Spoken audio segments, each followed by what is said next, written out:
Ինտերֆուտբոլը ներկայացնում է տեսանյութ 10 ֆուտբոլիստների մասին, ովքեր խնդիրներ են ունեցել օրենքի հետ։ Երբեմն ստացվել է այնպես, որ նրանցից շատերը հայտնվել են անգամ ճաղերի ետևում։ Օրինակ, ինչպես Լեսթեր Սիթիի հարձակվող Ջեյմի Վարդին։ Օրենքի հետ խնդիրներ են ունեցել նաև Ռոբին վան Պերսին, Ռոյ Կինը, Արտուրո Վիդալը, Բավարիայի նախկին բրազիլացի պաշտպան Բրենոն, Ռահիմ Ստերլինգը, Ռենե Իգիտան, Ստեֆանո Մաուրին եւ այլոք։ Բավականին հայտնի են նաև Լեո Մեսսիի, Խավիեր Մասչերանոյի եւ Նեյմարի հարկերից խուսափելու պատմությունները։ Ֆուտբոլիստներ, ովքեր խնդիրներ են ունեցել օրենքի հետ։ Գնացինք։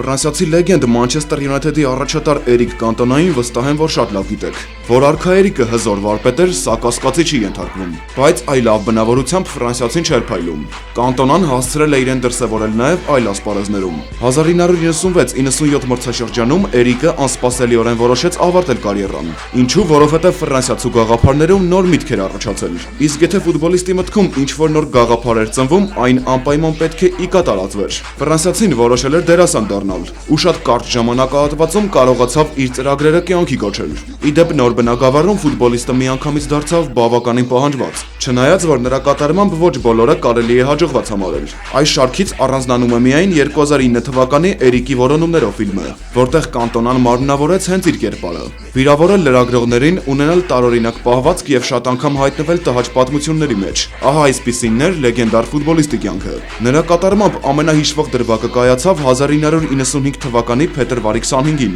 Քրիստալ Փելասի դեմ հանդիպման ժամանակ Կանտոնան հարվածեց մրցակցին, սակայն սա միայն սկիզբն էր այն պատմության, ինչից բոլորը շատ լավ տեղյակ են։ Խաղադաշտից հեռանալու ժամանակ Էրիկը հարձակվեց Քրիստալ Փելասի երկրպագուներից մեկի ուղղությամբ։ Երկրպագուն չգիտես թե ինչու որոշել էր հիշել Կանտոնայի ծնողներին։ Քունգ-ֆուի ոճով գեղեցիկ հարված եւ հետագայում հայտնի դարձած երկրպագու Մեթյու Սիմոնսը հայտնվում է նոկդաունում։ Ահա այս կադրը միշտ կպահպանվի համաշխարհային ֆուտբոլի էջերում։ Տվյալ պատմությունից հետո Կանտոնան բանտում անցկացրեց 1 օր, չնայած որ մինչ այդ պատիժը սահմանված էր 1 շաբաթով։ Բացի դրանից Անգլիայի ֆուտբոլի ֆեդերացիան տաքարյուն ֆուտբոլիստին որակազրկեց 4 ամսով։ Ինչպես նաև Կանտոնային պարտավորեցրին 120 ժամ ուղիչ աշխատանք կատարել։ Հետագայում 4 ամիս որակազրկումն էլ կկրկնապատկվի, որը ի деп չի խանգարի Կանտոնային մնալ Մանչեսթերում ու թիմի հետ հասնել нոր բարձրությունների։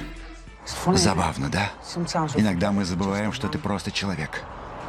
Я не человек. Я Кантона.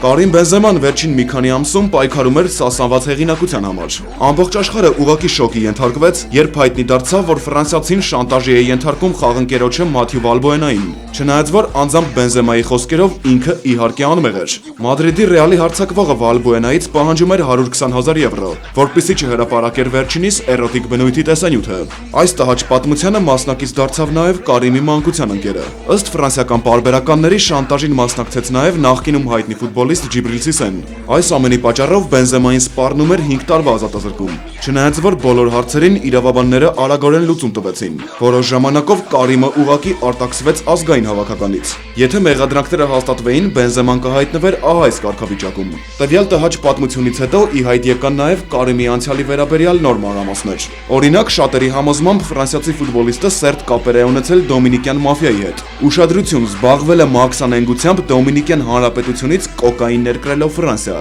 Իսկ որ նույն Բենզեման արդեն մյուս խաղընկեր Ռիբերիի հետ ինտիմ բնույթի կապ է ունեցել ահա այս անչափահաս աղջկա հետ, դա կարծում եմ շատ լավ գիտեք։ Ավելի ու ավելի խայտառակ պատմության մեջ տարիներ առաջ հայտնվեց Սանդերլենդի կիսապաշտպան Ադամ Ջոնսոնը։ 2015 թվականի մարտի 2-ին ֆուտբոլիստը ձերբակալվեց անչափահաս մի աղջկա հետ կապ ունենալու պատճառով։ Այստեղ ամենազարմանալի ու ամենազավեշտալի պահը այն է, որ Ջոնսոնը վերոհիշել դեպքերից ընդամենը օրեր առաջ զավակ էր ունեցել։ Այս հանցագործության պատճառով ֆուտբոլիստը կարող էր երկար տարիներ ճաղերի ետևում անցկացնել։ Ադամը սկզբից իր մեղքը մասամբ ընդունեց եւ խոստովանեց, որ իրոք ցանկություն է ունեցել գայթակղել 15-ամյա աղջկան, սակայն ֆուտբոլիստի խոսքերով ինտիմ բնույթի կապ տուժածի հետ չի ունեցել։ Աղջկա խոսքերով Ադամը փորձել էր բռնաբարել իրեն։ Իսկ ահա սև կատուների կիսապաշտպանը պնդում է, որ բացի համբույրից ոչինչ չի եղել։ Այս ամենից հետո Սանդերլենդ ֆուտբոլային ակումբը արագորեն հայտնեց, որ կխզի պայմանագիրը խաղացողի հետ։ Ֆուտբոլը բավականին երկար ժամանակ Ջոնսոնի համար դարձավ անհասանելի։ Իհարկե այս հանգամանքներում կինը լքեց խաղացողին։ Այս տարվա փետրվարի 10-ին էլ 28-ամյա ֆուտբոլիստը ճանաչվեց մեղավոր։ Տվյալ հարցով դատական գործընթացը ձգձգվեց մոտավորապես 1 տարի։ Կարծում եմ ֆուտբոլասերներից շատերը կհիշեն վրացի խաղացող Գյորգի Ձեմետրաձեին։ Վրացի լավագույն վարպետներից մեկը հասցրել է հանդես գալ բազում թիմերում՝ Կիևի Դինամո, Վլադիկավկասի Ալանիա, Մոսկվայի Լոկոմոտիվ, ինչպես նաև Սան Սեբաստիանի Ռեալ Սոսիեդադ։ 2010 թվականին խաղացողը ձերբակալվեց Վրաստանի իրականության համար ամենահայտնի մեղադրանքով՝ կապ, առնչություն քրեական աշխարհի հետ։ Interfax պարբերականի հավաստմամբ Դեմետրաձեն զբաղվում էր անօրինական խաղադրույքներով։ Խաղացողը ահա այս անձանց հետ աշխարհի առաջնության ժամանակ ընդունել էր բավականին շատ ոչ լեգալ խաղադրույքներ։ Ստացվում է այնպես, որ խաղացողներից մեկը կատարում է մոտ $120,000 խաղադրույք ու տանուկ տալիս, սակայն գումարը վերադարձնել չէր շտապում։ Արդյունքում նախկին ֆուտբոլիստը դիմում է համապատասխան մարդկանց, որպեսզի հարցը լուծում ստանա։ Անօրինական խաղադրույքները, ինչպես նաև կապը քրեական աշխարհի հետ բերեցին նրան, որ Դեմետրաձեն հայտնվեց ճաղերի ետևում եւ ենթարկվեց 2.5 տարվա ազատազրկման։ Հետագայում հանրահայտ Կախա Կալաձեի օգնությամբ ֆուտբոլիստը կհայտնվի ազատության մեջ։ Չեք էլ կարող պատկերացնել, թե ինչ դժոխքի միջով եմ անցել։ Դեմետրաձեի այս խոսքերը հայտնվեցին վրացական գրեթե բոլոր հեղինակավոր պարբերականների գլխավոր էջերում։ Անգլիացի տաքարյուն կիսապաշտպան Ջոուի Բարտոն, մականունը մարդասպան։ Նրան ատում են շատ շատերը եւ անվանում հանցագործ։ Իր կարիերայի ընթացքում ստացել է բազում կարմիր քարտեր։ Ծեծի ենթարկել մրցակցին սա Բարտոնի ամենասիրած աշխատանքն էր։ Ֆուտբոլիստը շատ անգամներ է գիշերել ոստիկանությունում, ինչպես նաև հրապարակավ խոստովանել, որ ինքը ալկոհոլիկ է։ Իսկ գիտեիք, որ տարիներ առաջ ծխախոտը ուղղակի հանգցրել էր Մանչեսթեր Սիթիի երիտասարդ ֆուտբոլիստներից մեկի աչքին։ Դաժանորեն ծեծի է ենթարկել նախկին թիմակից Օսման Դաբոյին եւ ստացել 12 խաղյա որակազրկում, որովհետեւ հենց խաղադաշտում ճնշման էր ենթարկել Ագուերոին ու Տևեսին։ Սակայն Բարտոնի ամենաուժեղ հիթը կայացավ 2007 թվականին, երբ Լիվերպուլի կենտրոնական փողոցներից մեկում ֆուտբոլիստը դաժանորեն ծեծի ենթարկեց երկու քաղաքացու։ Առաջինը ստացավ գլխուղեղի վնասվածք, մյուսն էլ զրկվեց ատամնաշարից։ Ֆուտբոլիստին սպառնում էր 6 ամսյա ազատազրկում, չնայած որ ճաղերի ետևում անցկացրեց ընդամենը 77 օր։ Ահա այսպիսի անհամ խաղացող։ Տարիներ առաջ Ֆաբրիցիո Միկոլին համարվում էր Ապենինյան թերակղզու ամենատաղանդավոր խաղացողներից մեկը։ Հասցրել է հանդես գալ Յուվենտուսում ու անգամ հրավիրվել Սկուադրա Աձուրայի ճամբար։ Սակայն Իտալիայում խաղացողը հայտնի է առաջին հերթին նրանով, որ սերտ կապեր ունի սիցիլիական մաֆիայի հետ։ 2012 թվականին լինելով Պալերմոյի ֆուտբոլիստ, Ֆաբրիցիոն ընկերացավ սիցիլիական Կոզա Նոստրայի ղեկավարի որդու հետ։ Իտալական մաֆիայի ընտանիքներից մեկը բազում անգամ տարբեր հարցերով օգնել է Միկոլիին։ Իսկ դրա փոխարեն ֆուտբոլիստը կլանի համար ապահովում էր անօրինական SIM քարտեր գաղտնալսումներից խուսափելու նպատակով։ Будьте моим другом.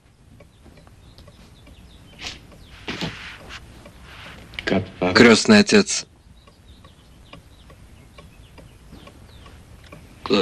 Хорошо. Սակայն 2013 թվականին ստացվեց այնպես, որ Լաուրիչելիի եւ Միկոլիի հեռախոսային խոսակցությունը գաղտնալսել հաջողվեց։ Ջերմ զրույցի ժամանակ Ֆաբրիցիոն սրիկա էր անվանել Սիցիլիայի ամենահեղինակավոր դատավորներից մեկին։ Խոսքը Ջովանի Ֆալկոնեի մասին է։ Այո, հենց այն նույն Ֆալկոնեի, ով ամբողջ կյանքում պայքարել է սիցիլիական մաֆիայի դեմ։ Հենց այն նույն Ֆալկոնեն, ով 1992 թվականին վերացվեց ընտանիքի բոլոր անդամների հետ։ Ֆալկոնեն Սիցիլիայում բավականին հարգված անձնավորություն է։ Միկոլիին դատապարտեցին կեղծավորության մեջ։ Չէ որ խփած գոլերից մի քանիսը նա նվիրել էր հենց Ջովանի Ֆալկոնեին։ Հարցազրույցի ժամանակ Ֆաբրիցիոն արտասվում էր ու հայցում սիցիլիական ժողովրդի ներողամտությունը։ Ես մաֆիոս չեմ, ես ֆուտբոլիստ եմ, խնդրում եմ ներեք ինձ։ Սակայն տաքարյուն իտալացիները ներողամիտ բնավորություն չունեն։ Զրկեցին ֆուտբոլիստին Պալերմոյի պատվավոր քաղաքացու կոչումից ու ցույց տվեցին դրան կողմը։ Հիմա Միկոլին հանդես է գալիս Լատվիայում, սակայն դա չի խանգարում նրան գրավել Երևանի Ուլիսի դարպասը։ Մի անհասկանալի կերպար էր նաև բրազիլացի ֆուտբոլիստ Էդմունդոն։ Գոռալ մարզիչների վրա կոնֆլիկտներ թիմակիցների հետ, ինչպես նաև շատ հաճախ ոչ սպորտային պահված խաղադաշտերում։ Եթե ահա այս դեպքում Էդմունդոյի կողմից կատարած ապտակը մնաց անպատասխան, ապա մյուսում հետևանքները իրենց սպասեցնել չտվեցին։ Արգենտինական Վելես Սարսֆիլդի խաղացողը ոչ միայն ապտակեց բրազիլացուն, այլ նաև ջարդեց նրա քիթը։ Կարծում եմ այս կադրերը տեսած կլինեն շատերը։ Էդմունդոն հայտնի է նաև նրանով, որ փորձել է ահա այս կապիկին գարեջուր հյուրասիրել։ Սակայն 1995 թվականին կայացած պատահարը չես համեմատի որևէ այլ դեպքի հետ։ Էդմունդոն սրիկամականունով, ով բազում հիմար արարքների հեղինակ է դարձել, որդու լույս աշխարհ գալուց ժամեր հետո գերազանցեց ինքն իրեն։ Լինելով ոչ սթափ վիճակում եւ չկարողանալով արգելակել մեքենան, ֆուտբոլիստը գերեզման ուղարկեց 3 անմեղ մարդու։ Եվ դա այն դեպքում, երբ ինքը խուսափեց լուրջ վնասվածքներից։ Դատական գործընթացը շարունակվեց 4 տարի։ Այս ընթացքում Էդմունդոն հասցրեց մասնակցել աշխարհի առաջնությանը եւ ուժերը փորձեց իտալական Ֆիորենտինայում։ Արդյունքում բրազիլացին կդատապարտվի 4.5 տարվա ազատազրկության։ Ցերեկը կարող էր մարզվել եւ ֆուտբոլ խաղալ, բայց գիշերը պարտադիր պետք է անցկացներ ճաղերի ետևում։ Պաոլո Ռոսի Մունդիալ 1982-ի լավագույն ռմբարկուն կարող էր նաև չմասնակցել մրցաշարին։ 1980 թվականին Ռոսին հայտնվեց տհաճ պատմության մեջ։ Իտալիայում առաջացել էր նոր սկանդալ պայմանավորված խաղերի պատճառով։ Տեղի մաֆիան ընդունում էր անօրինական խաղադրույքներ ու խնդրում հայտնի ֆուտբոլիստերին, որպեսզի նրանք ապահովեին ցանկալի արդյունք։ Ստացվեց այնպես, որ Պաոլո Ռոսին, ով շատերի կարծիքով անմեղ էր, ազատազրկվեց 3 տարով։ Մունդիալ 82-ից առաջ Ռոսին գտնվում էր բանտում, սակայն շուտով, որպեսզի նա կարողանա մասնակցել աշխարհի առաջնությանը, խաղացողի պատիժը կմեղմացվի։ Քչերն էին հավատում, որ Ռոսին կկարողանա դրսևորել իրեն։ Ասել կարողացավ շատ համեստ կլինի։ Նվաճեց աշխարհի առաջնության գավաթը, ինչպես նաև դարձավ մրցաշարի լավագույն ռմբարկուն։ Վինի Ջոնսին ճանաչում են շատերը, բայց քչերին է հայտնի, որ նա ժամանակին եղել է ֆուտբոլիստ։ Իդեպ, ինչպես եւ ֆիլմերում, խաղադաշտերում նույնպես Վինին հանդարտ բնավորությամբ չէր փայլում։ Դերասանը, ով ունի կացին կեղծանունը, ուղղակի ջարդում էր մրցակցին։ Իսկ այս արարքի մասին ընդհանրապես խոսել չեմ ուզում։ Վստահ եմ, որ չի ուզում նաեւ Պոլ Գասկոյնը։ 1997 թվականի նոյեմբերին Ջոնսը ընդհարվելով հարևանի հետ նրան դաժանորեն ծեծի ենթարկեց։ Արդյունքում պարտավորվեց 120 ժամ ուղիչ աշխատանքի։ Արդեն կարիերան ավարտելուց հետո Վինին հայտնվեց ավելի խոշոր պատմության մեջ։ Ներեցեք արտահայտությանս համար, բայց կացինը լինելով ինքնաթիռի մեջ ծեծի ենթարկեց ուղևորներից մեկին։ Ջոնսը լինելով ոչ սթափ վիճակում խոստացավ նաև, որ կսպանի բոլոր ուղևորներին։ Ի ուրախություն բոլորիս Վինին ընդամենը հարբած էր։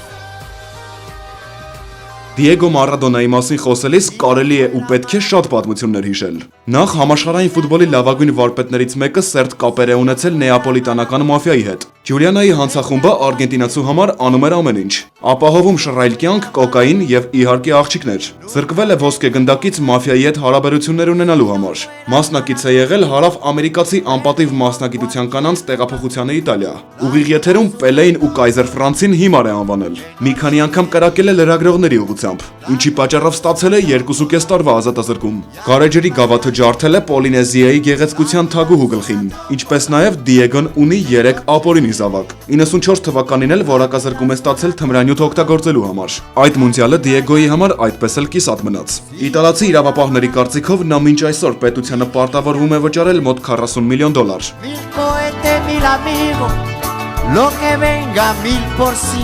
Այո, նման վարքագիծ ունեն շատերը, բայց քչերը հատուկենտ մարդիկ կարող են նման գոլեր խփել։ Ahí lo tiene Marabona, lo marcan dos, pisa la pelota Marabona, arranca por la derecha el genio del fútbol mundial, y es el tercero a tocar para Borruchaga, siempre Marabona, genio, ta.